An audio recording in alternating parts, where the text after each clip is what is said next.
Hello, everybody. Welcome back. I'm not even gonna say my name. You guys know my name. His name is Jonah. I'm gonna have to bleep that second part. But yes, I'm Jonah. I don't know his Welcome. middle name, though. Welcome back to the Or his podcast. Social Security number. Welcome. My bank account number is. No, I'm just kidding. He's gonna leave that part out too. He definitely just said his bank account number. Welcome back to the podcast. It's been a while. Hope you enjoy Siege because that's all I do. I too love sieging castles. Yes. It's a good time. I'm a big fan of the Werewolf Trebuchet. As you can tell, I love Welcome back. Jonah's intros. Welcome back to Ross fucks up my intros. I do it because I love you. People are scandalized I just said the word fuck. Well, suck it up. I don't think anybody's going to be scandalized on this channel. They're going to be fine. No, they're fine. If they're coming to you and being angry that you say fuck, they have a real problem with their lives. Ross, you hear that? Ross is a problem with you. Yeah. Get fucked, nerds. Well, Ross, how you doing? Everyone knows you're here. How you doing? I'm not doing too bad. And yourself?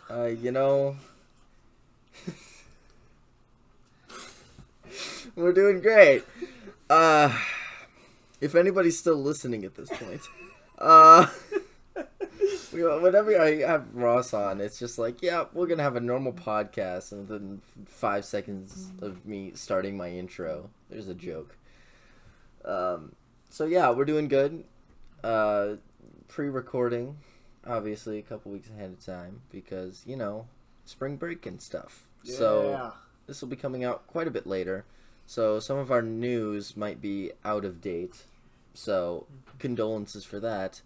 But with that in mind, Ross, let's get into some news. So Nintendo Direct happened a month or so ago, and they announced The Legend of Zelda Tears of the Kingdom, which is the long-awaited Breath of the Wild sequel, which will release May 12, 2023. So we're on March, April, May. That's only 2 months away. Yeah. So we're looking very good on that. When did you say release? Oh, May 12. Hey, that's like graduation day, I'm pretty sure. I know. It's very soon. So what you're telling me is that over the summer you're not going to have any time to play. No, I'm not going to buy it either. The up cost is like $70. Ooh. Straight out of the bank. So I will be watching playthroughs on YouTube. Plus, I finished Breath of the Wild. I want to 100% complete it. So I'm still trying to do that. Yeah.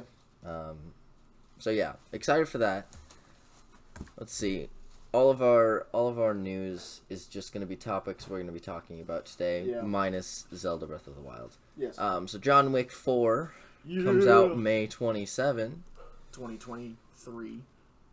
2023? Thank you, Google. You are very accurate right now. It says 2022, but it's 2023. I would hope. They say it's 2 hours and 50 minutes, almost 3 hours. They just get longer. But we'll get into that. That's more fight scenes. More fight scenes, maybe, probably the whole everything. Season 4 of The Boys is officially on its way. That one's gonna take a bit to come out. That's not gonna be till after we. Probably not till after I'm out of college, which is after unfortunate. We're out of college. Yeah, which is a year and a half ish. A year and a couple months. Yeah. So that's hard. That's a hard pill to swallow. But Jonah, we're gonna be so old. We're gonna have jobs and shit. We're gonna be moved. You guys are gonna be living in my basement. Yeah, it's gonna be a good time. I'm speaking it into the internet to make it true. Yeah. Make sure to get excellent floorboards that cover up a lot of sound. Otherwise, Ivan and I are gonna be laughing all night. Audience, take that as you will. Just a reminder that Jonah has a very good girlfriend, and take with that what you will.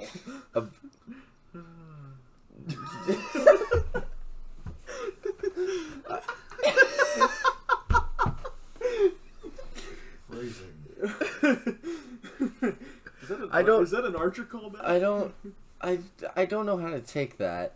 But yeah, Joy is pretty fine. Yeah.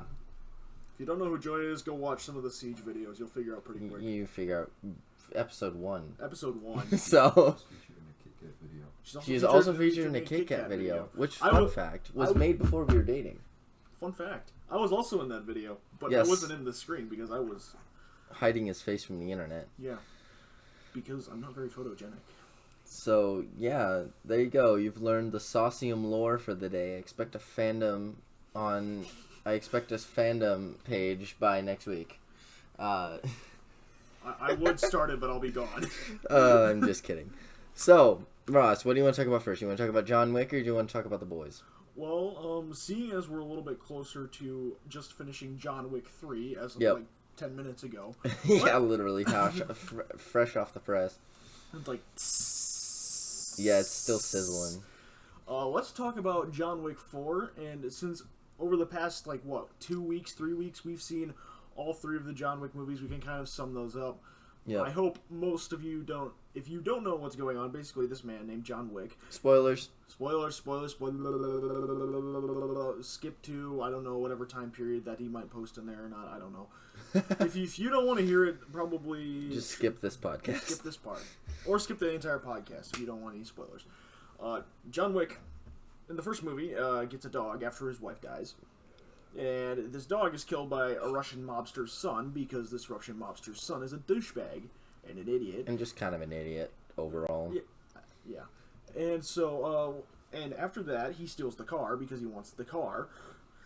And John Wick goes on a murder rampage, basically takes down the Russian mafia in New York because, why not? That, funnily enough, he helped build up. Second movie, literally basically the same thing. He's taking down more of the Russian mafia. Switches to a bit of fun with the Italian mafia because this bitch of a dude named... What's his name? I forgot his name. John Wick? No, the Italian mobster. John Wick Ross over here like, I forgot the name of the movie franchise. No, I didn't forget John Wick's name. I literally said his name. It's like... Continue. Santori? Santonio.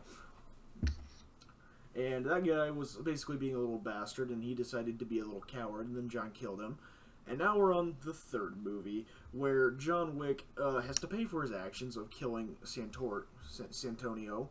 On hotel grounds. On hotel grounds, which basically is a big no-no. And, yeah, so he basically John Wick 3 is basically fighting. 98% of it is fighting. 2% dialogue. That's about it. Yeah. So, in terms of your ranking, where would you rank each of these movies? John Wick 2 is my favorite. Out of John Wick 2 takes the number 1 overall spot. I love John Wick 2 because not only to me it deepens what I really like about the universe. It has my favorite scene in the entire series, which is the oh shoot, what is it called? The mirror sequence? No, not the mirror sequence. The guy at the Italian Continental. That's not the concierge. It's the wine taster guy. Basically, where John Wick goes, sees the wine taster guy, who basically gives him a bunch of weapons. The sommelier, that's the right thing. Thank you to Ivan, who's in the corner, now yes. But basically, it has my favorite scene. I absolutely love it because to me, it shows the pinnacle of where John Wick is currently at. I think in 3 he takes a bit of a downturn just because he's so freaking tired. And in 1 he's getting back into the game, but 2 is really where he takes his planning and his ability to be death too well, where everyone is kind of fearful of him. Where at the beginning of 3 is just kind of like, okay, everyone's thinking they have a chance, they really don't. And then there's just a couple other reasons why I like 2 the best. I am a big fan of anything that has to do with the M4 Benelli, which is one of the shotguns that he used in the movies. It is a gun that I will buy someday. Unless in the future you can't buy guns, and Ross definitely didn't buy the gun. Well, then I bought the gun just through illegal means. FBI, you didn't hear that. Exactly. See, that's the nice thing about going on your channel is that the FBI will probably never look there. Damn, that is a shot straight to the heart. You're saying I'm never sorry, gonna buddy. be famous. It's okay. fine. I just don't need okay. the attention. It's okay. fine. Hey, you know what? The less attention, the more weird things we can say. I don't know about that. I know some YouTubers who say some pretty weird crap, and they are very famous. That's fair. I would say my favorite was 1. It goes 1, 2, 3 for me. 1 sets up some really good character development for John Wick. 2 continues that character development really well, but it leans more into the fight scenes, which is fine because that's what the movie kind of popped, I think, for was the fight scenes and how much attention to detail they paid. 3, half of the movie was good. The second half of the movie fell apart very quickly to me. I think we should maybe delve in a little bit deeper on that because I think we're both kind of in agreement on why it kind of fell apart. Yeah. But I'll let you start because I'm sure. So 3, at the beginning of 3, we see John running away from the fact that he is excommunicado, or basically taken away from the Assassin League. I don't even know what they call it. Because the High Table doesn't like him anymore because they're weird and they're stupid. But the first part is really interesting because it's basically him trying to run away and trying to find a way to actually almost get back into it because his goal isn't really clear, but for lack of better basically saying it, he basically wants to go and try and atone for himself. He's like, okay, I've noticed my problem, but and it's okay for the first part because he meets some new interesting people that actually kind of help drive the plot along a little bit. But once he gets to the middle and meets the man above the High Table, I think that's where the movie officially falls apart for me. Because one of the things that I think is really interesting is that, obviously spoilers as we said earlier, but when he cuts off his finger with his ring finger, to me that shows to me that he is willing to only live for himself. I do not like that part of the movie because it's symbolic. The symbolic symbolism behind it isn't John Wick, is kind of what you're saying. No, it's not. It's not in line with his goals. His whole goal is to be living so that he can remember his wife. Yep. Right. That's the goal he states to the man above the High Table. And then he cuts off his ring finger. With his ring on it, takes the ring off and presents that as an offering to the man above the High Table. And to me, that defeats his entire purpose because, look, I know, in a sense of basically saying, well, you always remember you were married because that's a big, very important life thing. John will always remember it if he's still alive and, even until his dying day. But to me, though, the whole point of a ring in marriage is a constant and physical reminder that you are married. It's a reminder. And that entire point of the reminder is now that it is cut off.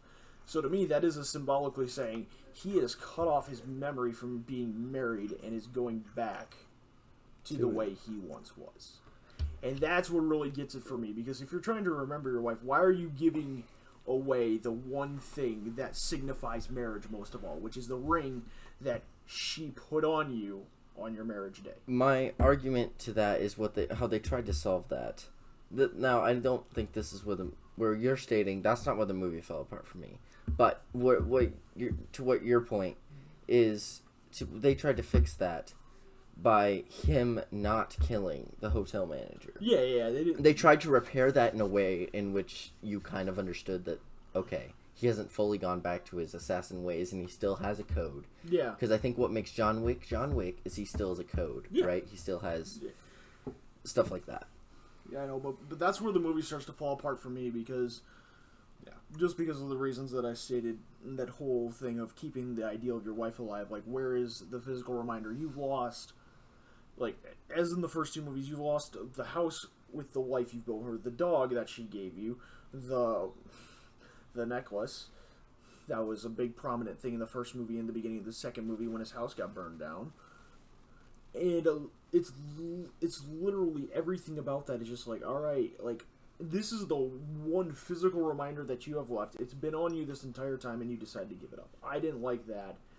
And from there on, especially with the second half of the movie, just with a lot of the fight scenes, especially between him and Mark Dacascos' crew, I do love Mark Dacascos. His performance in the beginning of this movie, when he is introduced, is really good. And then once he gets to start fighting John Wick and some other stuff with John Wick, that's where it really drops off. He is made to be a fanboy in the worst way possible. Almost to the point where he's annoying. And I don't like it. Because here's the thing. The way I know Mark Dacascos is from the newer Hawaii Five-O TV series. And in that he plays Wo Fat, Steve McGarrett's the main character's enemy. Because, I forget why. Basically, there's a whole story behind that. But, so, I've always liked Mark Dacascos because of his performance there, even though he... So, and for this, to me, it was a really good performance, but they just didn't write his character well enough to the point where where, especially in the second half of the movie, especially when he's fighting John Wick, he comes off as annoying. And from there on, and from that point on, like, the movie is just basically fights. Yeah, and the fights is exactly where this movie falls apart for me.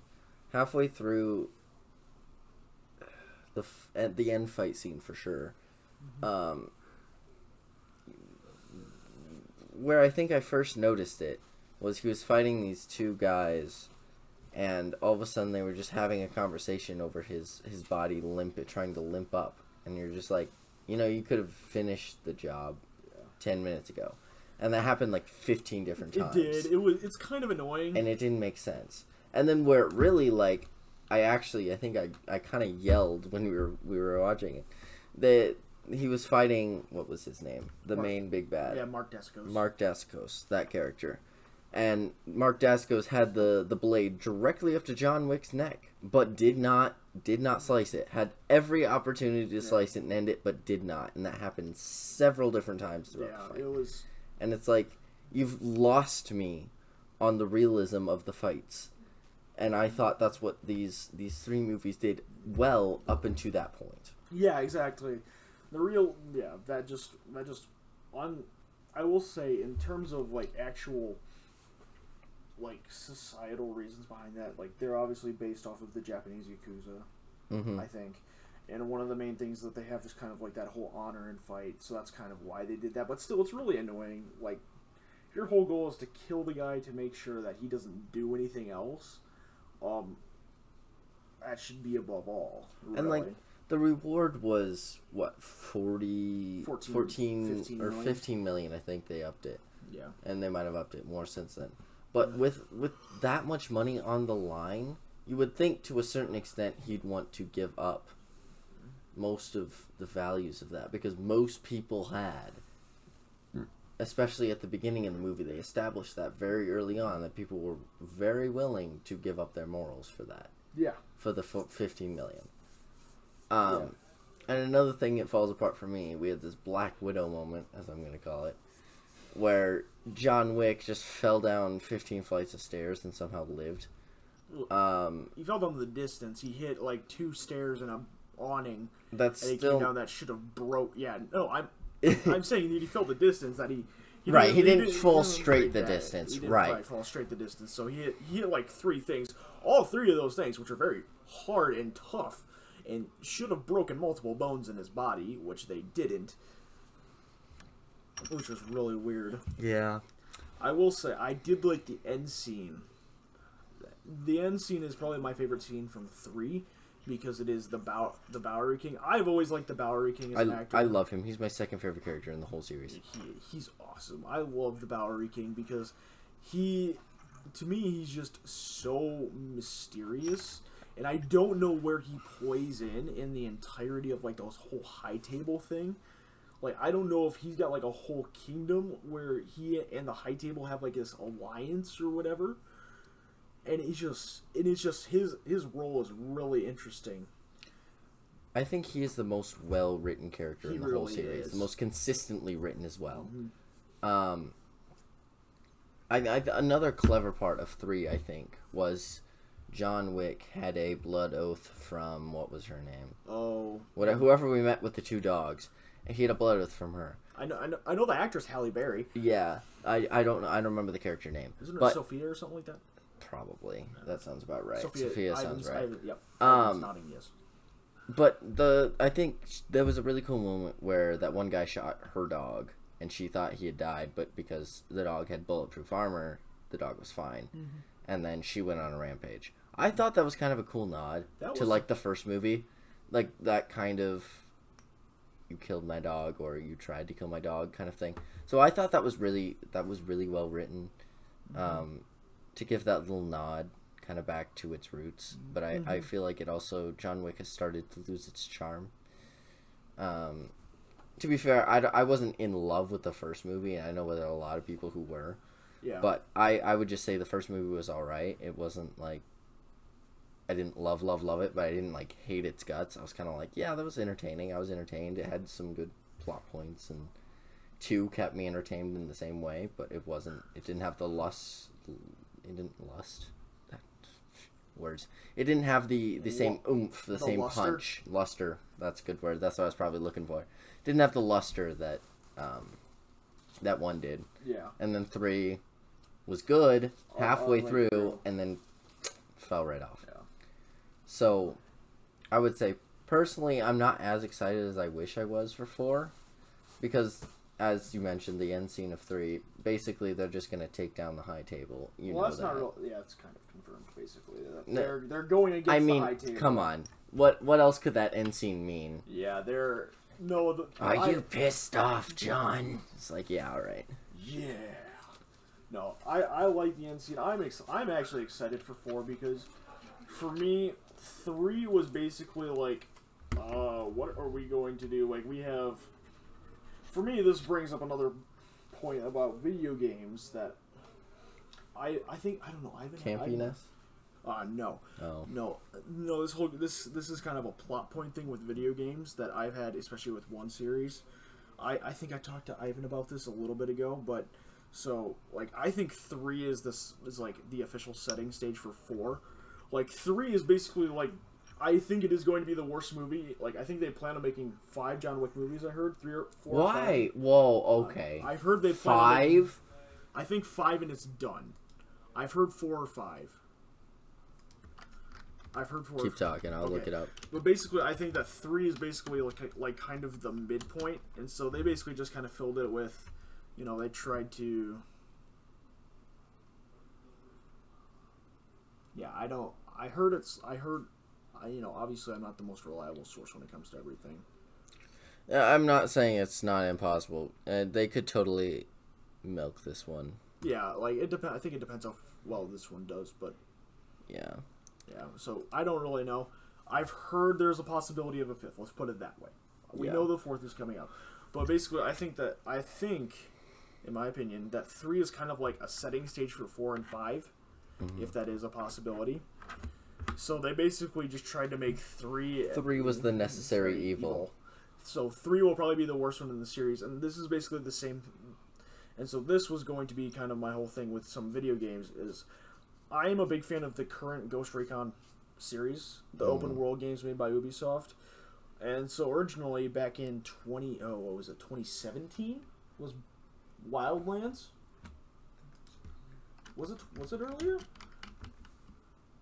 Wildlands, first one. Damn, there we go. It's 2017. Yeah, 2017, we got that on. So, right on. So yeah, Wildlands was the first one in 2017. I originally thought that they were going to make... I didn't know how many games of these they were going to make. I was a big fan of Wildlands. My friends and I played it together on the PlayStation 4. And then Ghost Recon Breakpoint came out a couple of years ago in 2019. I forget when. But the thing is that from Wildlands to Breakpoint, there is one of the most severe tonal whiplashes that I've ever experienced in my life, personally. Basically, what happens is that in Wildlands, you're fighting against a drug cartel with a very minimal amount of, shall we say, technology, and you kind of get that towards the end with some DLC missions and some free events and some other stuff. and they kind of start setting it up. But one of the things that we learn in Breakpoint is that there was a time in between Wildlands and Breakpoint where your main character in Breakpoint served with the main bad guy in Breakpoint directly in we'll say it's Afghanistan because it most likely is, and there's some cutscenes that allude to that. And basically, from Wildlands to Breakpoint, it turns from very very non-technological to super technological, and that felt always really weird to me. So this is my theory once again, but basically this whole idea that there was supposed to be another game in between Wildlands and Breakpoint, and this kind of goes into the whole naming thing too. Wildlands is kind of the beginning where you're exploring the wildlands. Breakpoint, they kind of teased as this, you're testing your limits. And, like, you know, whenever you think of, like, a trilogy, the third movie in the trilogy, or the third thing in the trilogy, is usually where the ultimate crucible is, where they truly test what's going on. And the second one, sometimes, depending on what trilogy it is kind of like okay, here's the things that kind of set up the third part of the trilogy. And so I theorized, basically in the same way that I theorized that there's supposed to be a second game between Wildlands and Breakpoint, that John Wick 3 is that necessary bridge between 1 and 2 and 4 and 5. Is kind of right, because if they had just skipped straight from 2 to this whole 3 breaking down the high table, I guess that would have been probably way too fast. Yeah. That'd be like at that point, smushing Artemis Fowl into one movie over 3 books. If you know, you know.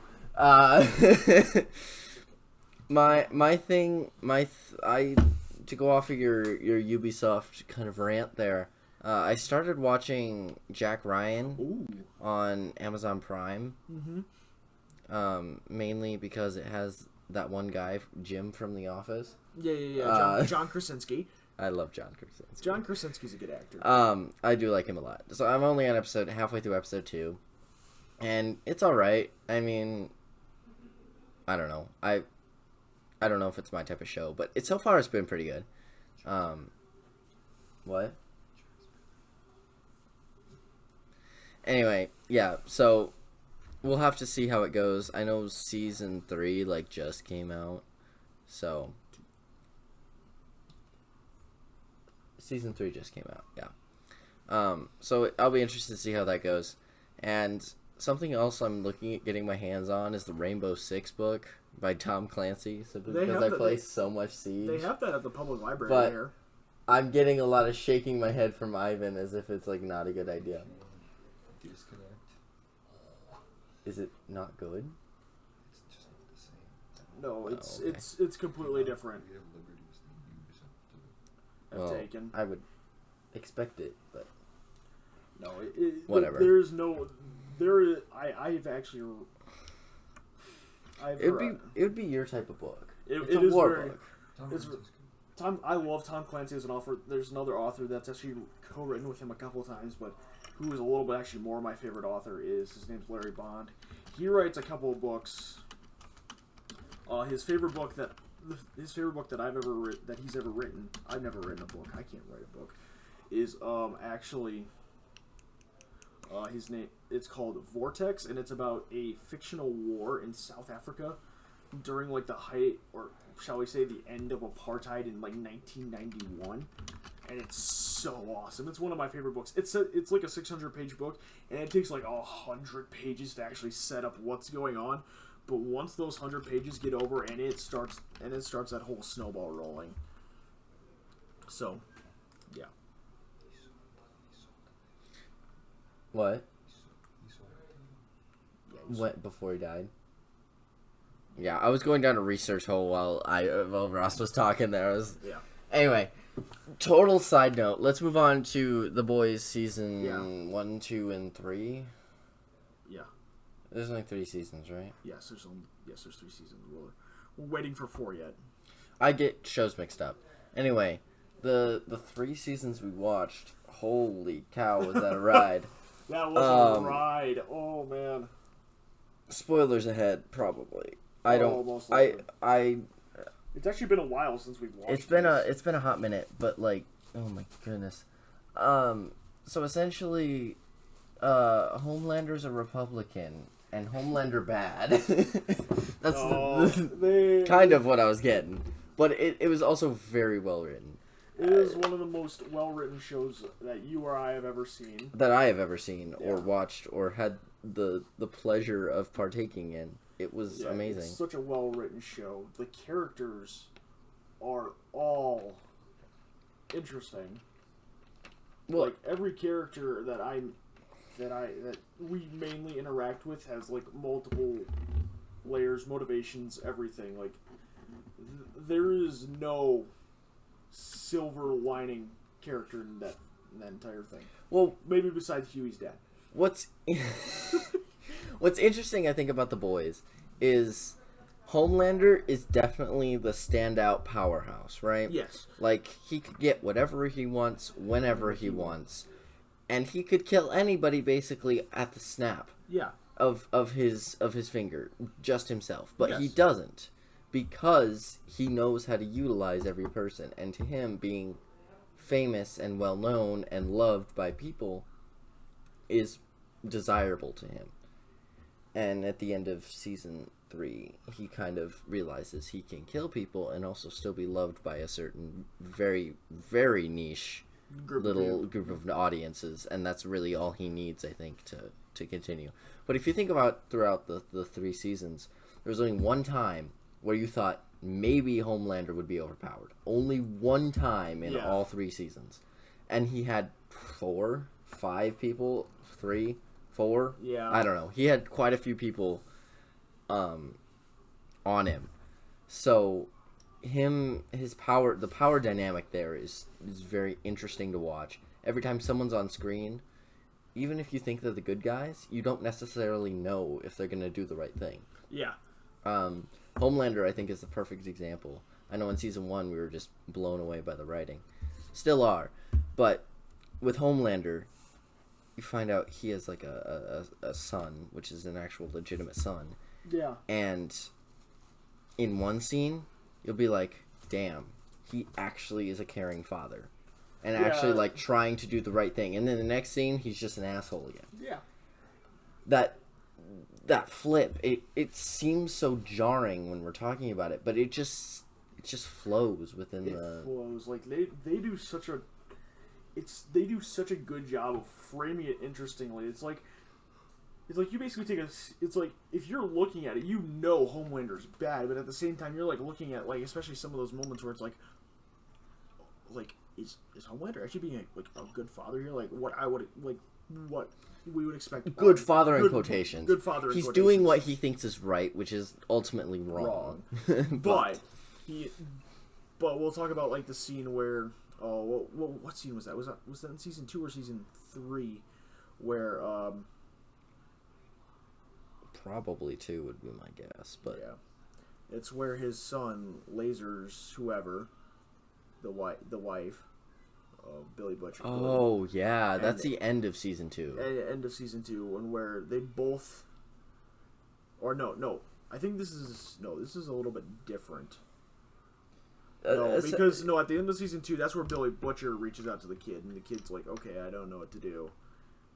And I think season 3, or no, it's season 3 because that's when he comes and takes him back, and then his kid gets all really oversensitized at the world, at the Homelander world or whatever, that play park, and he basically flies him out to a cottage and is like, all right, it's gonna be fine. Oh yeah. You remember that? But that's the end of season 2. That is the end of season 2. That's still the end of season 2. Yeah, but that's... I know what scene you're talking about. Yeah, you know what scene I'm talking about. Okay, that is season 2. It's been a while. But yeah, that scene in particular was like, it makes you think, like, even in his own fucked up way, which is wrong, he still does care. What I think why I call this show so genuine, even though the violence is kind of cartoonish at points, to the point of why am I still watching this? Yeah. But I think the reason I call it the most genuine show is because it doesn't paint anybody as a particularly very good guy. Everybody has different aspects that are both good and bad. Yes. And somehow that being close to real life is just absolutely phenomenal. Yeah.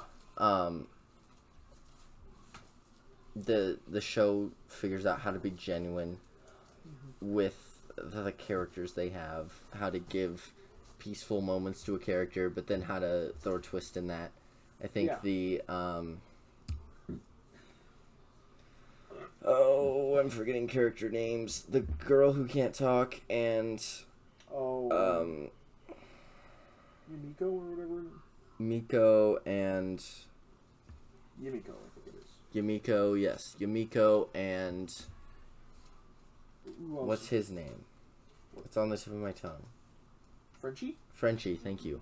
And Frenchie, their whole like love relationship thing is handled very well. Yes, it is. It has its moments of ebb and flow, but also has its moments of rough, and there's always like just when you think they've got things figured out, there's a wrench thrown in it, and there's a really nice side story with that, which meshed into the main story. So the whole ebb and flow of the series, I think, if you can get over the very violent graphic and violent nature of the show itself, the characters aren't endearing. That's not the right word. I would say the characters are convincing and complex enough that it just works. It feels real to the point where it's like, if superheroes actually did exist, I think this is how they would actually act. And that's a big turnoff for a lot of people, and I get that. So if you're not into the realism of that, don't watch Please this. don't watch that for your own sake.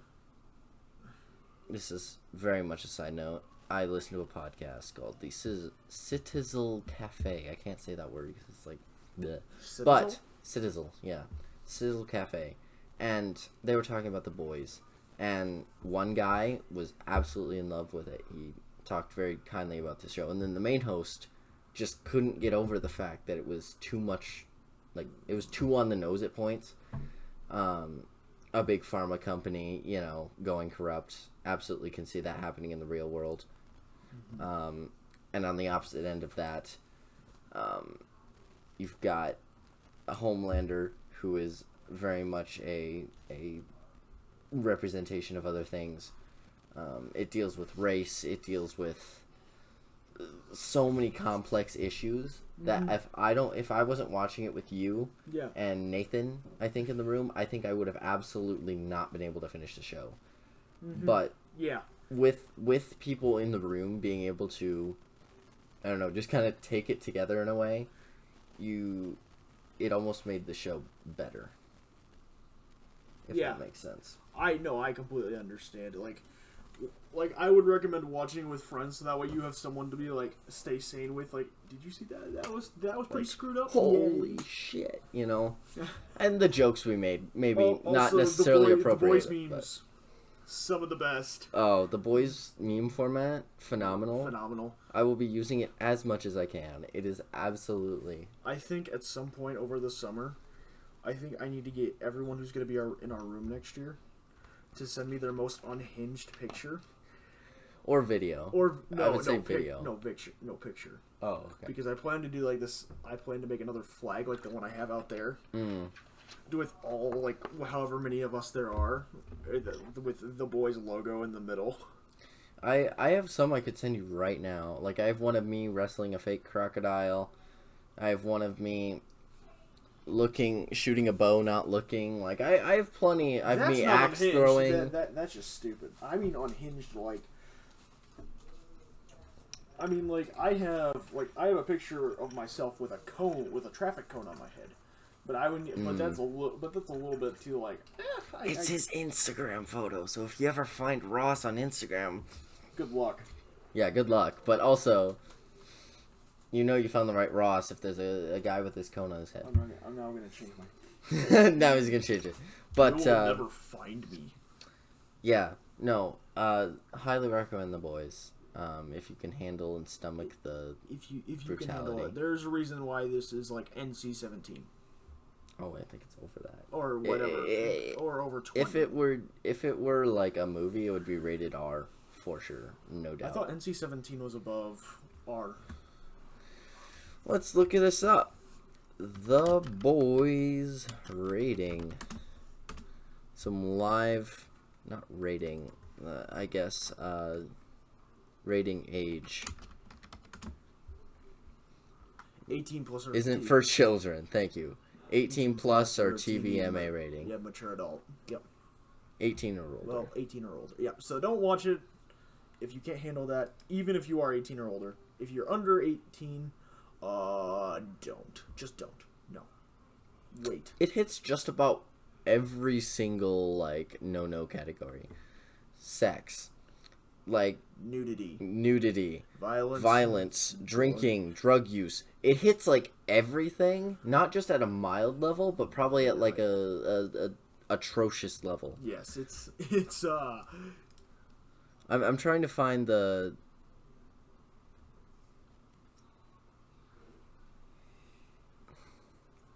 too much violence, too much sex, too much swearing was one review. Positive messages, one bubble on This Is Common Sense Media, which is a very trusted source when it comes to like parents looking at stuff. Yeah. For their kids. Positive role models, one thing. Violence and scariness, 4. So like the higher it is, in this case the more violent it is for the positive role models stuff. The higher it is, the better the role models. So it has 1 for each of those. The violence is 4, which I would give that a 5. I don't know why that one's a 4. I feel like the violence and the gore is the worst part of it. The sex and romance is a 5, which I would switch that to a 4, personally. Yeah. Language, a 5, absolutely deserved. Drinking, drugs, and smoking, 5. Yeah, absolutely deserved, because I'm pretty sure... 1, I guess the whole premise is using a superhero, like... jab, a drug, so I guess that makes sense. And also, I'm pretty sure Butcher is just drinking or smoking in every opportunity he has. So, yeah. I think I would make the sex, romance, and nudity a 4, and the violence a 5. If not all of them a 5. Except for Season 3, Episode 6. That, okay. Yep, that one pushed it over the edge, actually. You're right. I forgot... that Herogasm existed. I just said that out loud. I just said that out loud. Yeah, for sex, romance, and nudity, that one gets us a 10. Doubles it. Minus the romance. Whatever the heck that episode was. Sex and nudity. Though that was a very, very essential episode for the continuation of the series, unfortunately. It was. It is. But, just watch out. So, yeah. But yes, the boys memes, some of the best. My patience is waiting. Is this entertaining? My patience is waiting. Is this entertaining? I got this feeling in my soul where I'm losing my control 'cause there's magic in my bones. Yeah. Yeah, it's a good time. But I'm just assuming that most of my audience is over 18 years old. Which, when I look at my graphics, which I have enough subscribers and watch data now that YouTube's actually telling me what my target audience is. Yeah, which is kind of cool. Mainly because of YouTube Shorts. So thank you for people who have subscribed because they watch the shorts, because that's kind of my main source of like trying to get subscribers now, is just making shorts. But yeah, so thank you to people who've subscribed. I can't say enough. But yeah, I would say absolutely check it out. We're coming up on 44 minutes here. Ross, I know you've got stuff to do. Yeah, and I do. 45 minutes is normally my limit. Yeah. I think the longest episode I've had is like an hour and a half. I'd have to go fact check that. But this is, what episode is this? Like 35, 33? I don't know. We're in the 30s now, which is crazy. But thank you guys for listening to us ramble about absolutely nothing for the past 45 minutes. Yeah. Sorry if it seemed disjointed and completely wrong. Well, that's normally this podcast. Until I start taking this actually seriously, I will be pulling podcasts straight out of my butt. There you go. And in order for me to start taking this seriously, I will have to get over 1,000 subscribers and over 100 views consistently on these podcasts. So that's my standard I just put out there on the internet. Someone can hold me to that later. Timestamp it. Timestamp it. Put it in the fandom page I asked for. All that stuff. I'm not making that for you, Cameron. Anyway, all the links you need are in the description. Yep, thank you, Ross. You're welcome. All the links you need, even the outros. I just can't do a normal outro. All the links you need in the description. Bipsy. I have a huge 2-liter Pepsi on my thing right now. I've been drinking for that whole thing. Thank you for watching. We'll see you later. Bye. Before Ross ruins something else. Bye.